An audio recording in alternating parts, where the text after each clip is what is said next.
Hello, and welcome to the reading of Chapter 1 of Goosebumps Stay Out of the Basement by R.L. Stine.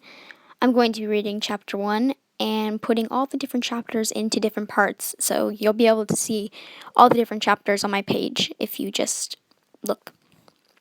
Alright, let's begin. Hey Dad, catch! Casey tossed the frisbee across the smooth green lawn. Casey's dad made a face, squinted into the sun. The frisbee hit the ground and skipped a few times before landing over at the hedge at the back of the house. Not today. I'm busy, Dr. Brewer said, and abruptly turned and looped into the house. The screen door slammed behind him.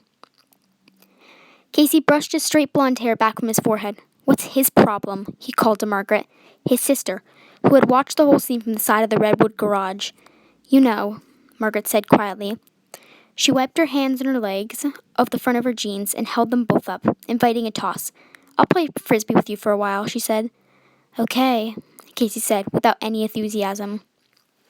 He walked slowly over to retrieve the frisbee from under the hedge. Margaret moved closer. She felt sorry for Casey. He and their dad had been really close, always playing ball or frisbee or video games together. But Dr. Brewer didn't seem to have time for that anymore. Jumping up to catch the frisbee, Margaret realized she felt sorry for herself, too. Dad hadn't been the same to her, either. In fact, he spent so much time down in the basement, he barely said a word to her. He doesn't even call me Princess anymore, Margaret thought. It was a nickname she hated. But at least it was a nickname, a sign of closeness. She tossed the red frisbee back, a bad toss, and Casey chased after it, but it sailed away from him. Margaret looked beyond the golden hills beyond their garage. California, she thought. It's so weird out here. Here it is, the middle of the winter, and there isn't a cloud in the sky. And Casey and I are out in our jeans and t-shirts as if it was the middle of the summer. She made a diving catch for a wild toss, rolling over the manicured lawn and raising the frisbee up above her head triumphantly. Show off, Casey muttered, unimpressed. You're the hot dog in the family, Margaret called. Well, you're the dork. Hey, Casey, do you want me to play with you or not? He shrugged. Everyone was so edgy these days, Margaret realized. It was easy to figure out why. She made a high toss. The frisbee sailed over Casey's head. You chase after it, he cried angrily, putting his hands on his hips. No, you, she cried. You! Casey, you're 11 years old. Don't act like a 2-year-old, she snapped. Well, you act like a 1-year-old, was his reply as he grudgingly went after the frisbee. It was all Dad's fault, Margaret realized. Things had been so tense ever since he started working at home, down in the basement with his plants and weird machines. He hardly ever came up for air. And when he did, he wouldn't even catch a frisbee, or spend 2 minutes with either of them. Mom has noticed it too, Margaret thought, running full out and making another grandstand catch just before colliding with the side of the garage. Having Dad at home has made Mom really tense. She pretends everything is fine, but I can tell she's worried about him. Lucky catch, Fatso, Casey called. Margaret hated the name Fatso even more than she hated Princess. People in her family jokingly called her Fatso because she was so thin like a daughter. She also was tall like him, but she had her mother's straight brown hair, brown eyes, and dark coloring. Don't call me that. She heaved the red disc at him. It caught at his knees, and he flipped it back to her. They tossed it back and forth without saying much for another 10 or 15 minutes. It's getting hot, Margaret said, shielding her eyes from the afternoon sun with her hand. Let's go in. Casey tossed the frisbee against the garage wall, and it dropped into the grass. He came trotting over to her. Dad always plays longer, he said peevishly. He throws better, too. You throw like a girl. Give me a break, Margaret groaned, giving him a playful shove as he jogged back to the door. You throw like a chimpanzee. How come Dad got fired? He asked. She blinked and stopped running. The question had caught her by surprise. Huh? His pale, freckled face turned serious. Why?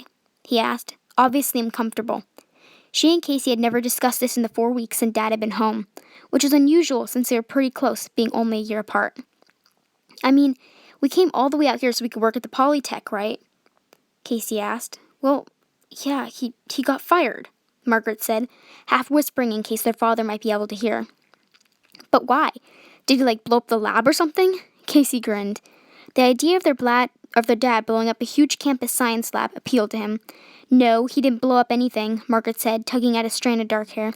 Botanists work with plants, you know. They don't get much a chance to blow things up. They both laughed. Casey followed into the narrow strip of shade cast by a low-branching style house. I'm not sure exactly what happened, Margaret continued, still half whispering, but I overheard Dad on the phone. I think he was talking to Dr. Martinez, his department head, Remember the quiet little man who came to dinner that night the barbecue grill caught fire? Casey nodded. Martinez fired Dad? Probably, Margaret whispered. From what I overheard, it had something to do with the plants Dad was growing. Some experiments that had gone wrong or something. But Dad's really smart, Casey insisted, as if Margaret were arguing with him. If his experiments went wrong, he'd know how to fix them. Margaret shrugged. That's all I know. Come on, Casey, let's go inside. I'm dying of thirst. She stuck her tongue out and moaned, demonstrating her dire need of liquid. You're gross, Casey said. He pulled open the screen door and then dodged it in front of her so he could get inside first. Who's gross? Miss Brewer asked from the sink. She turned to greet them two. Don't answer that.